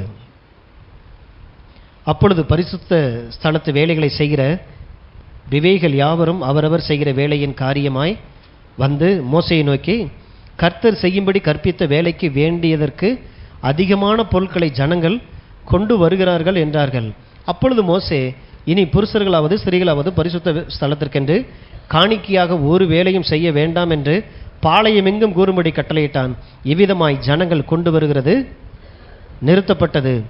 செய்ய வேண்டிய எல்லா வேலைகளுக்கும் போதுமான பொருள்கள் இருந்ததும் அல்லாமல் அதிகமாயும் இருந்தது. தேவன் ஒரு வேலையை செய்ய தொடங்குவாரானால் அது இப்படித்தான் இருக்கும். போதுமானது பத்தாது, போதுமானதற்கும் மிகவும் அதிகமாய். இது ஏதோ தேவனுடைய காரியங்களுக்காக மாத்திரம் இல்லை, ஒவ்வொரு வீடுகளிலும் இப்படித்தான் இருக்கணும். அப்படின்னா தான் உங்கள் வீடு நிரம்பி இருக்கும் போது தான் அவனுக்கு கொடுன்னு சொல்லும் போது நீங்கள் கொடுக்க முடியும் உங்களால். என் காரியம் வந்து அங்கே போய் அதை செய், இதை செய், தேவ ராஜ்யத்திற்காக அப்படி பண்ணுங்க, ஏழைகளுக்கு கொடுங்க அப்படின்னு சொல்லும் பொழுது என்கிட்ட இருக்கணுமே. அப்போ மோசே ஆசரிப்பு கூடாரம் கட்டும் பொழுது அறிக்கையிடுறார், எவர்களுடைய இருதயங்களை பரிசுத்த ஆவியானவர் ஏவுகிறாரோ. ஸோ அது வேற லெவல். அந்த ஏவுகிறதுங்கிறத பேசணும். சும்மா சும்மா எல்லாத்துக்கும் ஏவுறாரான்னு கேட்டுட்டு இருக்கிறது இல்லை. அது எவ்வளோ பெரிய பாக்கியம் தெரியுமா? போதும்னு சொல்லும் போது அந்த கடைசியை கொண்டு வந்தவன் வச்சு நிப்பாட்டிட்டு நின்றுட்டு இருந்திருப்பான் பாருங்க, அவனுக்கு எவ்வளோ வலிச்சிருக்குன்னு தெரியுமா? தேவனுடைய வேலைக்கு என் பொருள் வேண்டாமா, என் பொருள் போகலையா? இல்லைங்க, அன்னைக்கு மோசே காணிக்க கொண்டு வந்தா போதுன்னு சொன்னார். இன்னைக்கு எந்த ஊழியக்காரராது போதுன்னு சொல்கிறாரா பாருங்க. இன்னைக்கு நிறைய பேருக்கு இது ஒரு சந்தேகமாக இருக்கு. இவங்களுக்கெல்லாம் எவ்வளோ கொடுத்தாலும் போதாது. அன்னைக்கு ஒரே ஒரு ஆசரிப்பு கூடாரம் கட்டணும், அதுக்கு அது போதும். புரியுதுங்களா? இன்னைக்கு அநேக ஆலயங்கள் கட்டப்பட வேண்டியிருக்கு. அநேக ஆலயங்கிறது தேவனுடைய ஆத்துமாக்கள், தேவன் சொன்ன வேலையை உலகம் முழுவதும் போய் தேவ ராஜ்யத்தின் வேலையை செய்வதற்கு. அப்போ அந்த ஜனங்களுக்கு ஆண்டவர் வெள்ளியோடும் பொன்னோடும் புறப்பட பண்ணினது எதுக்கு? தன்னுடைய நோக்கங்கள் திட்டங்களுக்காக. அன்னைக்கே அது இருக்குமானால் ஆசரிப்பு கூடாரம் கட்டுறதுக்கு போதுமானதுக்கு மிச்சமாக அவர்கள்ட்ட ஆண்டவர் கொடுத்து வச்சிருந்தாருன்னா இன்னைக்கு இப்போ என்கிட்ட எவ்வளோ அதிகமாக இருக்கணும். ஏன் இன்னைக்கான வேலை மோசையினுடைய வேலையை பார்க்கலாம் பெரிய வேலை, மோசை கொடுக்கப்பட்ட வேலையை பார்க்கலாம் பெரிய வேலை இன்னைக்கு நம்ம செஞ்சுட்டு இருக்கிறோம். இன்னைக்கு இத்தனை பேர் வந்து உட்காந்துருக்கீங்கன்னா இத்தனை ஆலயங்கள் கட்டப்பட்டாச்சு. ஆனால் நமக்கு சொந்தமா இடம் இல்லை, ஆலயங்கள் கட்டிக்கிட்டு இருக்கிறோம். நிச்சயமா பெரிய இடத்துக்குள்ளாக தேவன் நம்மளை கொண்டு போகிறவராக இருக்கிறார். ஏன் என்ன இதில் பேசுகிறோம்? கர்த்தர் அந்த சபையினுடைய ஆதாரமாக இருக்கிறார். அந்த தேவன் அளவற்ற ஐஸ்வர்யத்தினுடைய தேவன்கிறத வார்த்தையின் மூலமாக வெளிச்சத்தின் மூலமாக நமக்கு வெளிப்படுத்துகிறார். நிறைய வரும் பொழுது சின்ன சலனம் கூட, குற்ற உணர்வு கூட வரவே வராதபடி. அவங்க வீட்டில் ரெய்டு வந்துருச்சான், பயமே வரக்கூடாது. அல்லேலூயா, ரெய்டு வர்ற அளவுக்கு இருக்குதா? அப்படி பார்க்கணும். ஒரு யோசேப்பு எகிப்துக்கு கடன் கொடுப்பானால் ஏன் இந்திய தேசத்துக்கு நாம கடன் கொடுக்க கூடாது? அட்லீஸ்ட் மாநகராட்சிக்காவது கொடுக்கலாம் இல்லையா? பண்ணல, கொஞ்சம் கொடுங்க, எல்லாம் தேவையெல்லாம் முடிச்சுட்டு வரியை வாங்கிட்டு நாங்கள் கொடுத்துட்றோம். வருமா வராதா? விசுவாசிங்க, அந்த ஆட்களாக இருப்பீங்க. இன்னும் சத்தம் வரல, ஏன்னா இன்னும் அரண் இருக்கு. நானா என்னைய கொண்டா உலகத்தை நீங்கள் ஆளுகை செய்வீர்கள் அப்படின்னா ஒண்ணுமே இல்லாம என்னத்தான் வச்சு ஆளுகை செய்வீங்க? ஒரு ஊர்ல ஒரு பெரிய ராஜா, அவர் ரொம்ப ஏழை, அப்படிதான் இருக்கும். அவருக்கு 10 பிள்ளைங்க, சோடி முடிஞ்சு. ஏழைக்கு 10 பிள்ளை பிறந்தா அவர் வீட்டை பார்க்கறதுக்கு வழி இருக்காது. அந்த கதைக்குள்ள நம்ம போயிடக்கூடாது. நான் ராஜா அப்படின்னா எல்லாவற்றுக்கும் நான் சொந்தக்காரனா இருக்கிறேன். பூமிக்கு நாம் சொந்தக்காரனா இருக்கிறோம். அதனால தான் கடவுள் வெளியில் நின்று பார்த்துட்டு இருக்கிறாரு. எனக்கு பெர்மிஷன் கொடு இந்த பூமியில் வேலை செய்யறதுக்கு, உனக்காக வேலை செய்யறது. அதான் ஜெப நேரம். அப்போ ஆண்டவர் யோசேப்பை ஆசீர்வதிச்சவர் இங்கே மோசைய ஒரு திரள் கூட்டத்தையே ஒரே நாள் ராத்திரியில் ஆசீர்வதிச்சார்.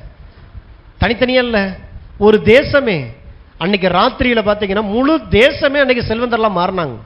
வெள்ளியோடும் பொண்டோடும் தேவன் அவர்களை புறப்பட பண்ணினார். ஆகையினாலதான் சபைக்குள்ள இந்த அவங்க நல்லா ஜெபம் பண்றாங்க, இவங்க விசுவாசிக்கிறாங்க, ஆண்டவர் இவங்களை ஆசீர்வதிக்கிறார், அவங்களை ஆசீர்வதிக்கிறார். ஒரு சபையே ஒரு நாள் ராத்திரியில அது ஐஸ்வர்யவான்களுடைய சபையாய் அது மாற்றப்படுகிறது. எந்த சபை? இந்த சத்தத்தை கேட்டுட்டு இருக்கும் போது உங்களுக்குள்ளாக தேவன் நடப்பிக்கிறது. கர்த்தர் என்னை தனிப்பட்ட ரீதியில என்னை ஆசீர்வதிக்கிற தேவன். அதனால இது ஏதோ விளையாட்டு காரியமா போயிடக்கூடாது. இந்த பிள்ளை இந்த பர்த்டேக்கு ஸ்வீட் கொண்டு வந்து கொடுத்த உடனே வாங்கிட்டு காட் பிளஸ் யூன்னு சொல்றோம்ல, அந்த மாதிரி நினைச்சிடக்கூடாது. கர்த்தரால நான் ஆசீர்வதிக்கப்பட்டவன்.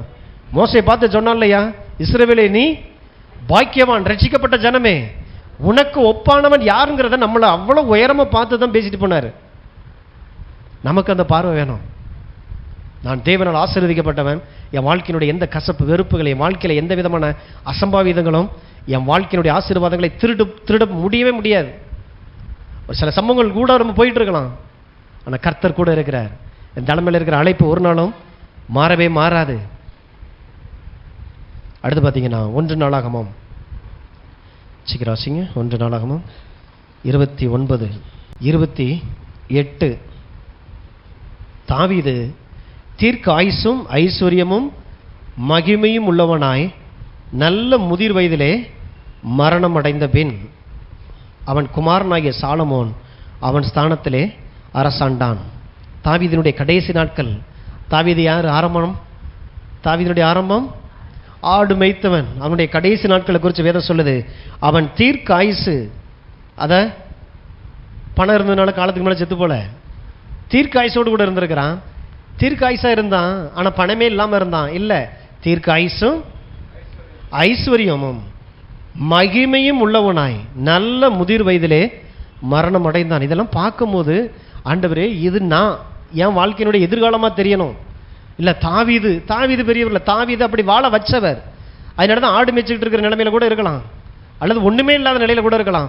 நல்ல ஒரு வாய்ப்பு இந்த தேவனிடத்தில் உங்க வாழ்க்கையை அர்ப்பணிக்கும் போது, இயேசுனுடைய சத்தத்துக்கு உங்களை அர்ப்பணிக்கும் போது உங்க வாழ்க்கை எங்கே கொண்டு போகுதுன்றதை தான் ஆண்டவர் காண்பிக்கிறார். ஏன்னா அந்த தாவீது சங்கீதத்தில் ஃபுல்லா கர்த்தர் எவ்வளவு பெரியவர், எவ்வளவு நல்லவர் அப்படிங்கிற அந்த அறிவிலேயே வளர்ந்துகிட்டே இருந்தான் பாருங்க. சங்கீதத்தில் ஃபுல்லா கர்த்தர் நல்லவர் என்பதை ருசித்து பாருங்கள் அப்படின்றான். அவர் எவ்வளவு பெரியவர். நிறைய அநேக தீர்க்க தரிசனங்களை பாடலாம் எழுதி வச்ச மனுஷன். வெளிப்பாடை தேவன் இன்னார்கிற அறிவு. கர்த்தரை தன்னுடைய ஆதாரமாய் கொண்ட மனுஷன். கர்த்தர் என் மேய்ப்பராய் இருக்கிறார், நான் தாழ்ச்சி அடையேன். கர்த்தரினுடைய ஆதாரமா இருக்கிறனால நான் தாழ்ச்சி அடைய மாட்டேன். இன்னைக்கு உள்ள நிலைமையெல்லாம் இருந்தா என்ன பண்ணியிருப்பாங்க? உங்க அப்பா ஆடு மேய்ச்சாரு, அதான் கொலை தொழில், நீயும் அடுத்து ஆடு மேய்ச்சிக்கிட்டே தான் இருக்கணும். அதனால தான் சுவிசேஷம் வேற. ஆடு மேய்க்கிறவர்களை ராஜாவாக்குகிற தேவன் இங்கே இருக்கிறார். அவர் உன்னை அழைக்கிறார். அதே இடத்துல உட்கார்ந்துடாத. அதனால தான் கிறிஸ்துவம் எல்லாத்த விட வித்தியாசமானதா இருக்குது. அப்ப இயேசுனுடைய மீட்பின் மூலமாய் நம்ம வாழ்க்கையில அநேக நன்மைகள் நடந்திருக்குது பாருங்க. 1 ராஜாக்கள் 10:23. பூமியின் சகல ராஜாக்களை பார்க்கிலும் ராஜாவாகிய சாலமோன் ஐஸ்வர்யத்திலும் ஞானத்திலும் சிறந்தவனாய் இருந்தான். 27.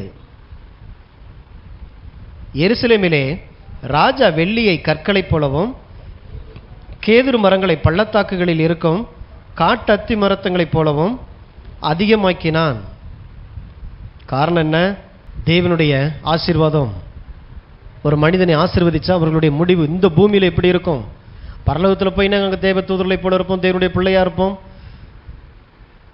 பின்னாடை தரித்து நம்ம இங்கே வேற லெவலில் இருப்போன்றதெல்லாம் வேற. இப்போ இங்கெல்லாம் இருக்கிறோம். இங்கே நான் எப்படி இருக்கணும்? வெற்றியோடு கூட தேவன் சொன்ன காரியங்களை செய்யக்கூடிய, எல்லாவற்றையும் நிறைவேற்றி முடிச்ச ஒரு திருப்தி இருக்குதா?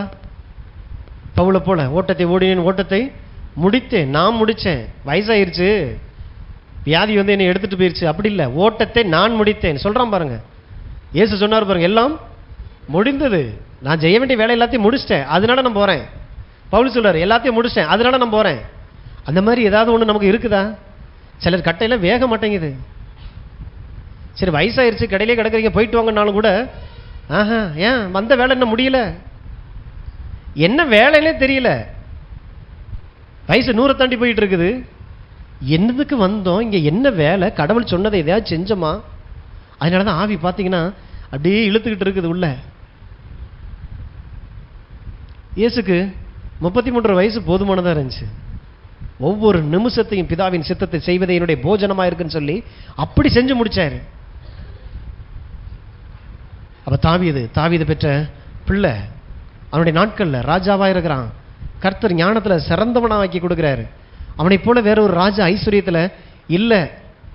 21வது வசனம், ராஜாவாகிய சாலமோனுக்கு இருந்த பானபத்திரங்கள் எல்லாம் பொன்னும் லீபனோன் வனம் என்கிற மாளிகையின் பனிமுட்டுகள் எல்லாம் பசும் பொன்னுமாய் இருந்தது, ஒன்றும் வெள்ளியினால் செய்யப்படவில்லை. சாலமோனின் நாட்களில் வெள்ளி ஒரு பொருளாய் நாளுக்கு நாள் எக்ஸ்ட்ரீம் ஆகிக்கிட்டே இருக்குது. தேவனுடைய மகிமை. பனிமுட்டு அப்படின்னா உட்காந்துருக்கிற சேர் அப்படிங்கிறது எல்லாம் மரத்தில் செஞ்சு வச்சிருப்பாங்க. அதில் விலை உயர்ந்த மரத்தில் வச்சிருக்கலாம்.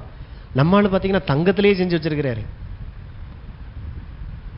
வெள்ளியை கொண்டு வந்தால் தங்கம் வைக்கிறதுக்கே இடம் பத்தலைங்க, அது கொஞ்சம் வீட்டுக்கு வெளியில் வைங்க, அப்படி ஆயிடுச்சு. வெள்ளி ஒரு பொருளாகவே எண்ணப்படலை. இதெல்லாம் சாத்தியமா? இதெல்லாம் நம்ம அந்த காலத்தில் அந்த பாட்டிலாம் கதை சொல்லுவாங்கல்ல, ஒரு ஊரில் ஒரு ராஜா இருந்தார் அப்படின்னா ஒரு ஊர் இருக்காது, ராஜாவும் இருக்காது. பாட்டிக்கு ஏதோ கட்டுக்கதை சொல்லுதுன்னு அர்த்தம். அது அப்படி சொல்கிறதுக்கு தான் ஒரு ஊரில் ஒரு ராஜா இருந்தாங்க, ஒரு ஊரில் ஒரு அம்மா அப்பா இருந்தாங்க, அந்த மாதிரி. இது ஒரு ஊரில் சொல்லப்படுற கதை இல்லை. சாலமோன் என்கிற ஒருவன் இருந்தான். அவனை கர்த்தர் ஞானத்தினால் சிறந்திருக்க வைத்து ஐஸ்வர்யத்திலே ஆசீர்வதிச்சு அவனுடைய வாழ்க்கையில வெள்ளி ஒரு பொருளாக எண்ணப்படவில்லை. அப்படின்னா என்ன அர்த்தம்னா, செஞ்ச தேவன் ஆதாரபூர்வமா நமக்கு காட்டுறாரு. இதை காட்டிட்டு எனக்குன்னு தெரியும் சொல்லிட்டு போறதுக்கு இல்லை. அந்த சாலமோன் இன்னைக்கு யாரு? அந்த சாலமோன் நம்மளைத்தான் இன்னைக்கு தேவன் சாலமோன் இடத்துல வச்சிருக்கிறாரு. ஆசை வரணும், அதனாலதான் உங்களை வேவு பார்க்க அனுப்புறாரு. பாலும் தேனும் ஓடுகிற நல்ல விசாலமான தேசம்னா நம்பிக்கையே வரமாட்டேங்குது. அப்ப கொஞ்சமாவது இங்க வந்து வேவு பார்த்துட்டு போ. இதை பார்த்துட்டு இருக்கும் போதே உள்ள எச்சி வர ஆரம்பிச்சிடும். அதுக்கப்புறம் அதை சுதந்திரிக்கிறதுக்கான வேகம் வர ஆரம்பிச்சிடும். அதான் வாக்குத்தத்தம். வாக்குத்தத்தங்கிறது உங்களை கொண்டு வந்து வேவு பார்க்க வைக்கிறது. ஒரு தடவையாவது பாருங்க, கண்ணை திறந்து பாருங்க. தேவன் அளவற்ற ஐஸ்வர்யத்திற்கு சொந்தக்காரராக இருக்கிறார். ஐஸ்வர்யம் பாவம் அல்ல. உங்கள்கிட்ட இருந்தா தான் இந்த உலகத்துக்கு அது பயன்படும். இன்னைக்கு நீங்க வேணான்னு சொல்றதெல்லாம் ஒரு துன்மார்க்கனும் பாவியும் பொல்லாதவனும் கையில வச்சுட்டு அவன் கையில இருக்கிற எல்லா பணங்களும் இன்னைக்கு பார்த்தீங்கன்னா ஒன்று அழிக்கிறதுக்கும் கெடுக்கிறதுக்கும் நாஸ்தி பண்றதுக்கும் தான், பூமியை அழிச்சு போடுறதுக்கு தான் அதெல்லாம் பயன்படுது. அதனால தான் உலகத்தினுடைய எல்லா ஐஸ்வர்யம் உங்கள்கிட்ட இருக்கணும், உங்க காலுக்கு கீழே இருக்கணும். இதுதான் சுவிசேஷம். அதனால தான் இயேசு சொல்றாரு, பரிசுத்த ஆவியானவர் என்னை அபிஷேகம் பண்ணினார். முதல்ல என்ன செய்யறாரு? அந்த அபிஷேகம் என்ன செய்யுது? தரித்திரருக்கு சுவிசேஷத்தை அறிவிக்கவே. தரித்திரருக்கு எது சுவிசேஷம்? நீ இனி தரித்திரத்தில் இருக்க வேண்டிய அவசியம் இல்லை. அளவற்ற ஐஸ்வர்யத்துக்கு நீ சொந்தக்காரனா இருக்கிற. அப்படிதான், அதுதான் அவனுக்கு சுவிசேஷம். நல்ல செய்தியா இருக்க முடியும். பணம் வந்தா நான் ஆடிடுவேன், பணம் வந்தா நான் கீழே விழுந்துருவேன் அப்படின்னா கொஞ்சம் ஓரமா இருக்கணும். நமக்குரியது இல்லை. ரன்னிங்ல ஓடிட்டு இருக்கிறாங்க, குறுக்க நடக்கலாம், போயிட்டு இருக்கக்கூடாது, அடிபட்டுரும். ஓரமா இருங்க, கை தட்டிக்கிட்டே இருங்க. இவரோட தான் நானும் ரசிக்கப்பட்டேன், இவரோட தான் நானும் ஞானஸ்தானம் எடுத்தேன், இவரோட தான் அபிஷேகம் பட்டேன், இவரோட தான் சர்ச்சுக்கு போனேன், இன்னைக்கு இவர் எங்கேயோ போயிட்டாரு, இவர் எனக்கு நல்லா தெரியும். இப்படி பேசிக்கிட்டு வெளியிலேருந்து கை தட்டிக்கிட்டே இருக்க வேண்டியதான். கர்த்தாவே, உம்முடைய ஆசைக்காக நான் பிறந்திருக்கிறேன், உம்முடைய தரிசனத்துக்கு உம்முடைய நோக்கத்துக்காக நான் பிறந்திருக்கிறேன். என்னை கொண்டு நீர் என்ன செய்ய சித்தமாக இருக்கிறவர் அதை செய்ய ஆண்டவரே என்னை ஆசீர்வதியும். உமக்காக உம்முடைய காரியங்களுக்காக என்னை ஆசீர்வதியும். ஏன் பொண்டாட்டி பிள்ளைகளுக்காக இல்லை ஆண்டவரே, அதுக்கு இயேசு தேவையில்லை. பொண்டாட்டி பிள்ளைக்காக வாழ்றதுக்கு இயேசு தேவையில்லை. இயேசு இல்லாமல் உலகத்தை நல்லாவே வாழ்றான். கர்த்தாவே, உம்முடைய காரியங்களுக்கு உம்முடைய நோக்கங்கள் திட்டங்களுக்காக. அதனால ஒவ்வொரு ரட்சிக்கப்பட்டவர் மீது விழுந்திருக்கிற கடமை இதெல்லாம் நல்லா தான் இருந்தாகணும். குறைச்சல வாழ்றது பாவம்ன்ற எண்ணத்துக்குள்ள வரணும். ஏன்? தரித்திரம் எப்படி பாவம் இயேசுவை சிலுவையில் அறைந்ததோ, தரித்திரமும் இயேசுவை சிலுவையிலே அறைந்தது. அப்ப பாவத்தை நம்ம எப்படி பார்க்கிறோமோ தரித்திரத்தையும் அப்படித்தான் பார்க்கணும். தரித்திரத்தை பாவமா பார்க்க பழகணும். வீட்டுக்கு வீடு வாசப்படிங்க. இந்தியாவில் தானே இருக்கிறோம் இல்லையா? சீசன் இல்லையா? நிறைய ரீசனை சொல்லிட்டு தரித்திரத்தை கட்டி பிடிச்சுக்கிறது. தரித்திரம் ஒரு பாவம். ஆமே, எல்லாரும் சொல்லுவோம், தரித்திரம் இயேசுவை சிலுவையிலே அடித்த ஒரு பாவ செயல். விசுவாசிங்க. அது அப்படிதான் பார்க்கணும். தலையில் எழுதியிருக்குது, என்னதான் எண்ணெய உடம்புல தடவிக்கிட்டு மண்ணில் உருண்டாலும் ஒட்டுறது தானே ஒட்டும். இன்னைக்கு நமக்கு கிடைச்சது ஆண்டவர் அளந்த படி. தருத்திரன்ற இதான் தருத்திரம். குறைச்சல்லையே இப்படி வாழ்ந்துட்டு அதை சகிச்சுக்கிட்டு வாழ்றது. என் தேவன் அளவற்ற ஐஸ்வர்யத்தின் தேவன், அவர் தான் என்னுடைய ஆதாரமாக இருக்கிறார். 2 நாளாகமம் 18ஆம் அதிகாரம் 1ஆம் வசனம். யோசபாத்துக்கு மிகுந்த ஐஸ்வர்யமும் கனமும் உண்டாயிருந்தது. அடுத்தடுத்து ஆண்டவர் சொல்ல வர்றாரு, ஒவ்வொரு ராஜாக்களும் மிகுந்த ஐஸ்வர்யமும் கனமும். ஐஸ்வர்யம் இருந்தால் கனம் அங்கே வரும். ஐஸ்வர்யம் இருந்தால் நிச்சயமாக உங்களுக்கான மரியாதை இந்த பூமியில் உண்டாகுது. அது கடவுளுக்கு நல்லா தெரிஞ்சு அதை செய்கிறார். சாலமோனுக்கு கொடுத்தவர் யோசபாத்து கொடுக்கிறார். 32 நாளாகமம் 32:27. எசேக்கியாவுக்கு மிகுதியான ஐஸ்வர்யமும் கனமும் உண்டாயிருந்தது. வெள்ளியும் பொன்னும் இரத்தினங்களும் கந்த வர்க்கங்களும் கேடகங்களும் வினோதமான ஆபரணங்களும் வைக்கும்படியான பொக்கிஷ சாலைகளையும் தனக்கு வந்து கொண்டிருந்த தானியமும் திராட்சை ரசமும் எண்ணெயும் வைக்கும்படியான பண்டக சாலையையும் சகல வகையுள்ள மிருக ஜீவன்களுக்கு கொட்டாரங்களையும் மந்தைகளுக்கு தொழுவங்களையும் உண்டாக்கினான். அப்ப எப்படி இருந்திருக்குது? அவன் தனக்கு பட்டணங்களை கட்டுவித்து ஏராளமான ஆடு மாடுகளை வைத்திருந்தான். அவன் தேவன் அவனுக்கு மகா திரளான ஆஸ்தியை கொடுத்தார். இதெல்லாம் கெட்ட வார்த்தை இல்லையா? மகா திரளான ஆஸ்தியை தேவன் அவனுக்கு கொடுத்தார். அதனால இந்த ஆசீர்வாதத்துக்கு அழைக்கிறோம். நீங்க நெத்தி வேர்வை நிலத்துல சிந்துங்க, நீங்க ஸ்மார்ட்டா இருங்க. நீங்களே கஷ்டப்பட்டு எல்லாத்தையும் சம்பாதிச்சுட்டு மேல ஜீசஸ் கிஃப்ட்னு போட்டுக்கங்க. கடவுளே தலையில கையை வச்சிருப்பாருல்ல, என்னை அவமானப்படுத்துறான் அப்படின்னு. ஏன்? இவன் ஓடுனதெல்லாம் தெரியும், பிள்ளைகளுக்கு சரியா சாப்பாடு கொடுக்காது தெரியும், பிள்ளைகளுக்கு சரியா படிப்பு கொடுக்காது தெரியும். எல்லாத்தையும் இப்படி சேர்த்து வச்சுட்டு ஒரு வீட்டை கட்டிட்டு மேல ஜீசஸ் கிஃப்ட். எப்படி இருக்குன்னு நினைக்கிறீங்க? கடவுளுக்கு அவமானம். தேவன் ஒரு மனிதனுடைய தேவைகளை சந்திக்கிறவர் இப்படி இல்லை. ஒருத்தனுக்கு என் தேவைகளை அரவைத்து கஞ்சியை போட்டு விட்டு அதில் காசை சேர்த்து வச்சு ஒரு நிலத்தை வாங்கி அதில் வீட்டை கட்டி அந்த பிள்ளைகளை சபிச்சுக்கிட்டே இருந்திருப்பான்ல. என் ஃப்ரெண்ட்ஸுகள்லாம் ஞாயிற்றுக்கிழமை ஆச்சுன்னா நான்வெஜ், என் வீட்டில் அன்னைக்கு தான் கத்திரிக்காய் வைக்குது. எல்லாருமா கரையத்தை கொடுத்து கொண்டு வந்து கட்டிட்டு மேலே ஜீசஸ் கிஃப்ட்னு தயவு செஞ்சு போடாதீங்க. அதான் கடவுளுக்கு அவமானம். கர்த்தரின் ஆசீர்வாதமே ஐஸ்வர்யத்தை தரும். அதோடு கூட ரொம்ப நீங்க எப்படி கட்டணும்னே உங்களுக்கு தெரிஞ்சிருக்காது இல்லையா? வீட்டை கட்டிப்பார், கல்யாணத்தை பண்ணிப்பார். அதெல்லாம் இங்கே வருஷத்துக்கு ஒரு கல்யாணம் நடந்துகிட்டு இருக்குது ஒரே வீட்டுக்குள்ள. அது வேற, தெளிவா சொல்ல, சபையில் நடக்குதான் ஒரு கல்யாணம். ஒரே வீட்டுக்குள்ள வருஷத்துக்கு வருஷம் கல்யாணம் நடந்துகிட்டே இருக்கு, வீடும் கட்டப்பட்டுக்கிட்டே இருக்குது. எப்படி செய்யறோன்னே நமக்கு தெரியாது. இளைப்ப ரெஸ்ட்ல இருந்துகிட்டே. காரணம் என்னன்னா, அந்த வசனத்தை திரும்ப வாசிங்க. தேவன் அவனுக்கு மகா திரளான ஆஸ்தியை கொடுத்தார். உங்கள் தேவைகளை சந்திக்கிற தேவன் எப்படி? இந்த தெய்வத்தை தான் நீங்க விசுவாசிக்கிறீங்க, இவரைத்தான் நீங்க ஆராதிக்கிறீங்க. அப்ப இந்த அவனுக்கு அப்படிங்கிற இடத்துல யாரை போடுறது? உங்களை போட்டுக்கிறணும், உங்க பேரை எழுதிக்கிறணும். தேவன் எனக்கு மகா திரளான ஆஸ்தியை கொடுக்கிறார். விசுவாசிக்கிறது இல்லை. வந்துச்சுன்னா என்ன செய்வேன் அப்படின்னா, உங்களுக்கு என்ன தரிசனம் இல்லைன்னு அர்த்தம். அப்படின்னா நீங்கள் வேணாம். ஏன்னா அதுக்கு உங்களுக்கு இபி பில் கட்டுறது, வரி கட்டுறது, தீர்வை எல்லாம் உங்களுக்கு சிரமமாக இருக்கும். ஸோ அதனால் உங்களுக்கு தேவைப்பட ஒரு தரிசனம் இருக்கிறவனுக்கு திரளான ஆஸ்தி எனக்கு வேணும். ஏன்? நான் தேவனுடைய சித்தத்தை எனக்கு நிறைவேற்றணும். நான் வாழ்கிற வாழ்க்கை என் தலைமுறைக்கும் தேவனால் ஆசீர்வதிக்கப்பட்டவர், என் தாத்தா என் அப்பான்னு சொல்லி என் பிள்ளைங்க எழும்பி சொல்லணும். கர்த்தருடைய நாமம் மகிமைப்படணும்.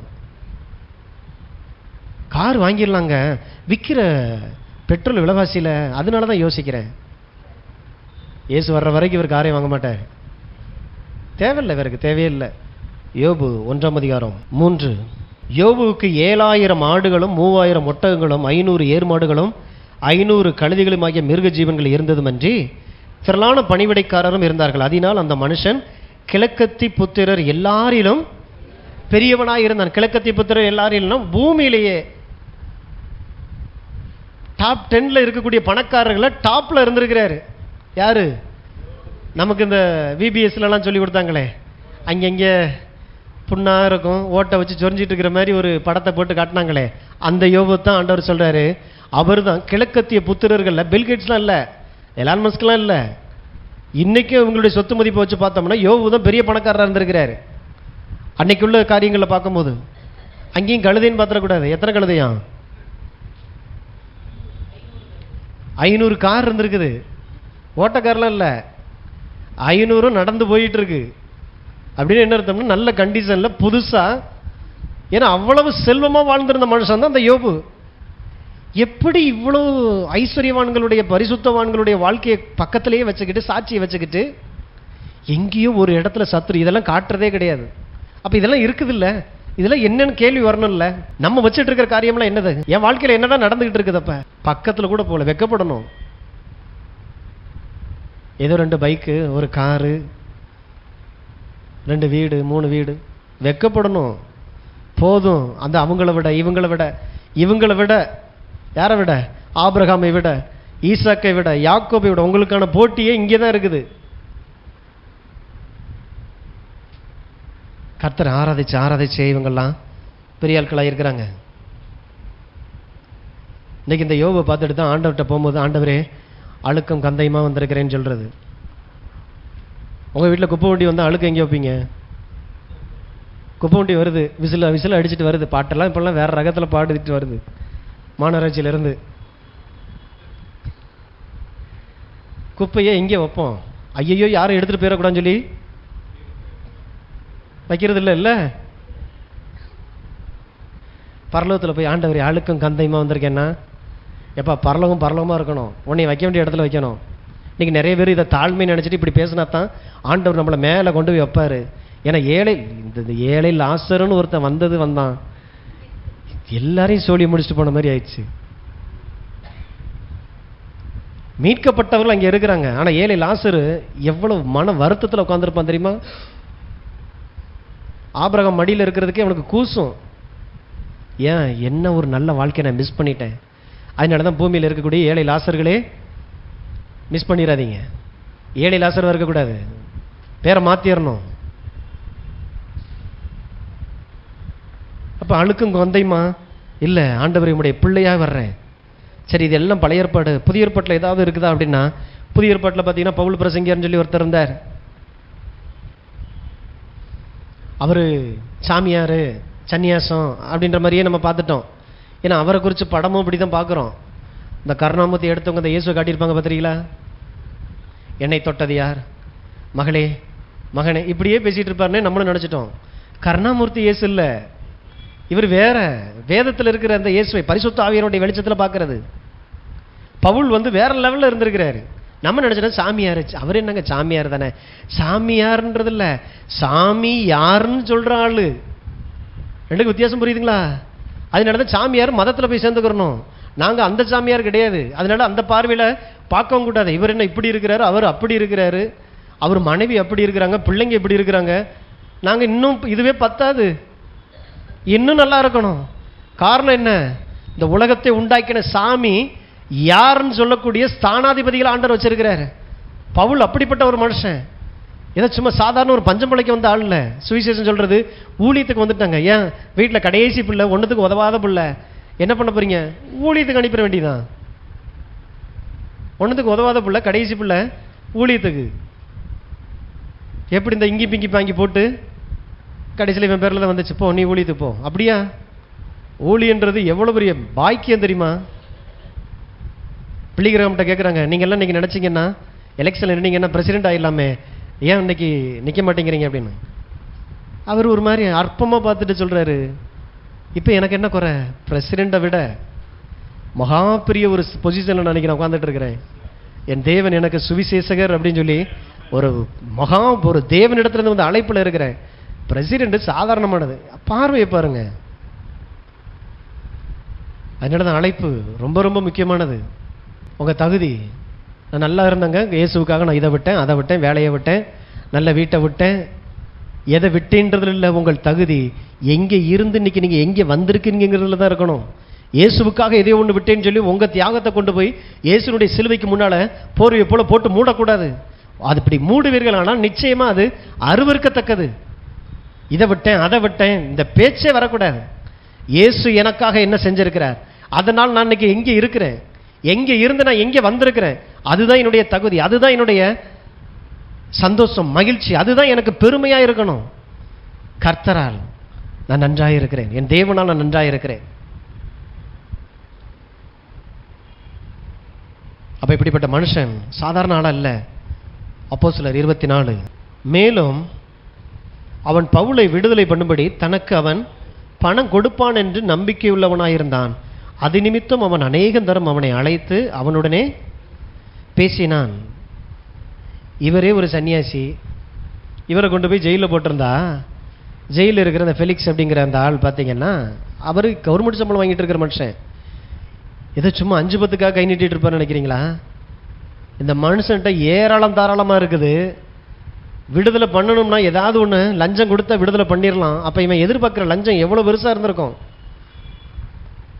ரோமர்களுக்கு வேலை செஞ்சுட்டு இருக்கிற ஆளு அன்னைக்கெல்லாம் அந்த ரொம்ப கம்மியான சம்பளத்தெல்லாம் இல்லை.